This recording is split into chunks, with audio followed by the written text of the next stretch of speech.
Yeah. Okay.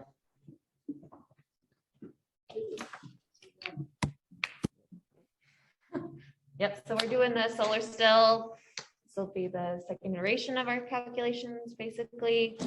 So yeah, next slide, please. Thank you.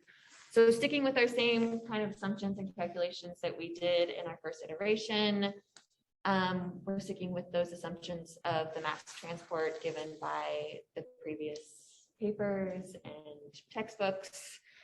So we're still using all those same equations. So next slide, which led us to an output of about 1 liter, which was assuming 12 hours of direct sunlight. However, we know that the sun is not always directly overhead 12 hours a day, as seen in the photo. You can see there's like an optical window of angle, and it does change from the time of year. Next. Okay. So using 3D optics, we can just show that like direct sunlight, you have, I kind of wish this was like a little bit bigger. Maybe I should have. So this Yeah. right here is our model we constructed of the top of the solar cell brought into 3D optics. And then we just have a detector right where the water would be to try to highlight that this is like the direct amount of light that we would get calculation wise. But as you, There's no good optic. okay, so as you change the angle, you can see that the light is getting more pushed back to like an extreme where there is none whatsoever. So side by side, you can see that with the direct, there is a higher concentration of light, and thus that would have, you know, a higher calculation of that 1 liter as our output. And as the angle of the sun changes, we are going to get less light, and thus we're going to have a lower amount of output. However, we are going to add that addition of a vacuum. And we know that water boils when the saturated temperature is the same as the ambient temperature, which is why it's usually at the 1 atmosphere. And using our previous calculations in the earlier slide, setting that saturation temperature to that 18 kilopascals, which we calculated from that equation from the various textbooks that we used, we found that we would need ambient pressure of about, is that right? Yeah. Yeah, 188 millibars. And we found a vacuum pump that is able to do a max vacuum about 105 millibars. So it is possible for us to basically boil our water at 60 degrees centigrade. Yep. Okay, Kelsey, you wanna? So this is basically just an overview of what we presented last time with our solar still. So we're still using the same basic shape and dimensions with the gasket to maintain the vacuum and some screws to help with the seal. And then again, we're keeping the dimensions the same, so it can hold 10 to 15 liters. And then next slide. And then just a few changes for this iteration. So we want to install like a little water spigot on the side of the freshwater basin so that we can get water more easily out of the basin without totally disassembling the structure. And then also, since there's those 3 tripod legs supporting the saltwater basin, we want to put thin, like in that picture, we want to put like thin rings on the bottom of the saltwater basin so you can seat the tripod legs into the basin, just so it doesn't slide around and cause spilling or like block the gap on the edge of the rim so water can flow down into the freshwater basin. And then we were also considering putting the basin on to an adjustable stand so you can tilt the angle of the solar still to more to meet the angle of the sun so that you can get more sunlight into the still to evaporate the water. Okay. And then going to our fixed costs, again, this hasn't really changed since our last presentation. So here I just listed all of the materials needed to assemble an initial prototype, roughly about $425 plus assembly, which again is about twice that of the only solar still on the market right now, that Aquamate we've talked about previously. However, assuming we can guarantee the higher output and we're marketing towards disaster relief, we believe that like organizations would be willing to pay that higher cost.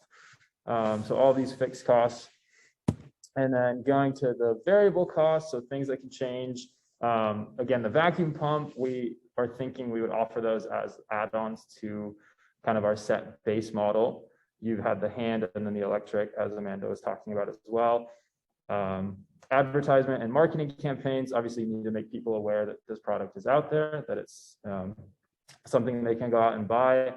The labor of assembly, I put this in variable instead of fixed costs because I'm assuming that the more kind of getting like a discount in terms of bulk manufacturing rates from different assemblies.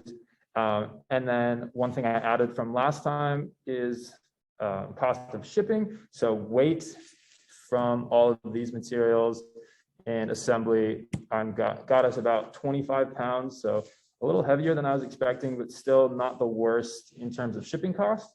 The shipping costs I have right here, shipping with the Postal Service, and this is going from here in Salt Lake City all the way to Washington, D.C. I chose that as the example destination. One, it's FEMA's headquarters, so shipping it there, and then from there they distribute. And then also for domestic shipping, that would be the farthest distance. So I assume farthest or most expensive price. And then something else to consider with the shipping of our products is this website called GoShippo.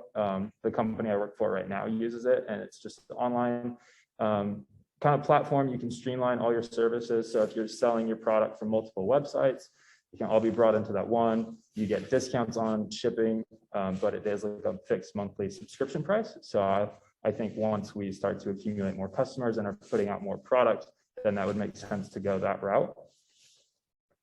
And that's that. Yeah. Not much has changed since the first iteration. But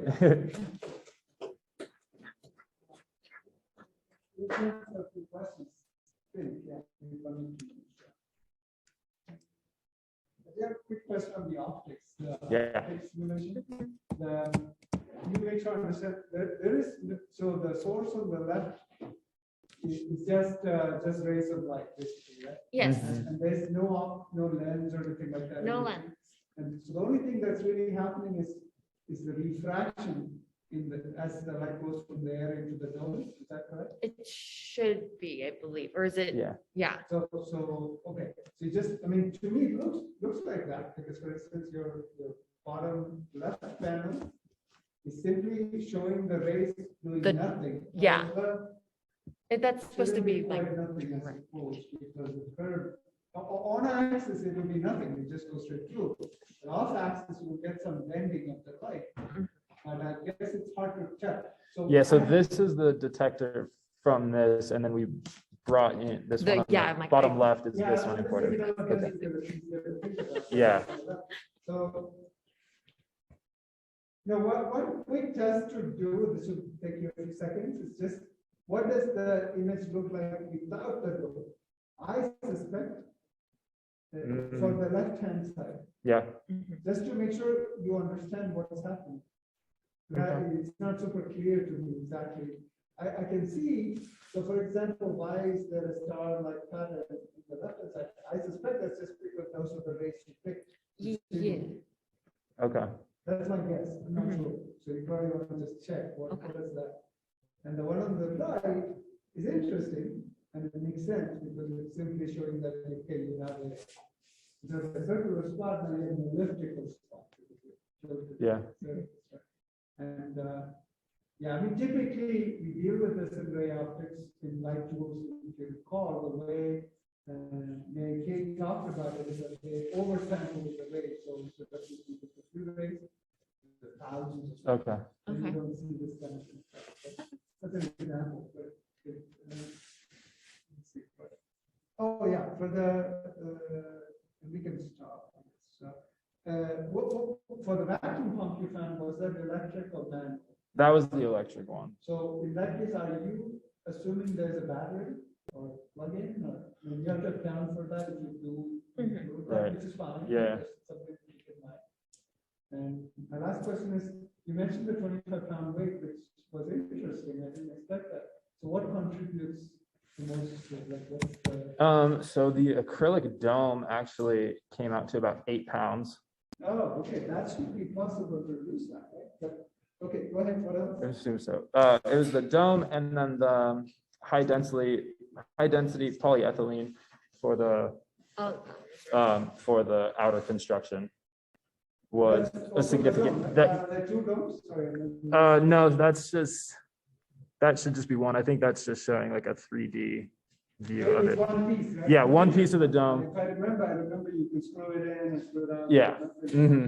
Yeah, so the dome and then the plastic shell are making the largest contributions to the weight. Yeah, So I mean, that should could be look at be different materials. possible to reduce that, in my opinion. I mean, Okay. it's just structural, right? Yeah, thanks. Okay. I think that's it. Very Cool. nice. We're almost done. Okay, so Tuesday, so let's go. You sent me a short video for the last part. So I think you guys can forward it.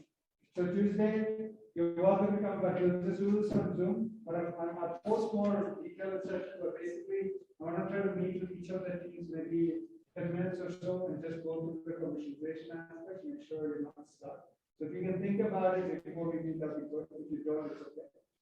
Otherwise, enjoy Thanksgiving.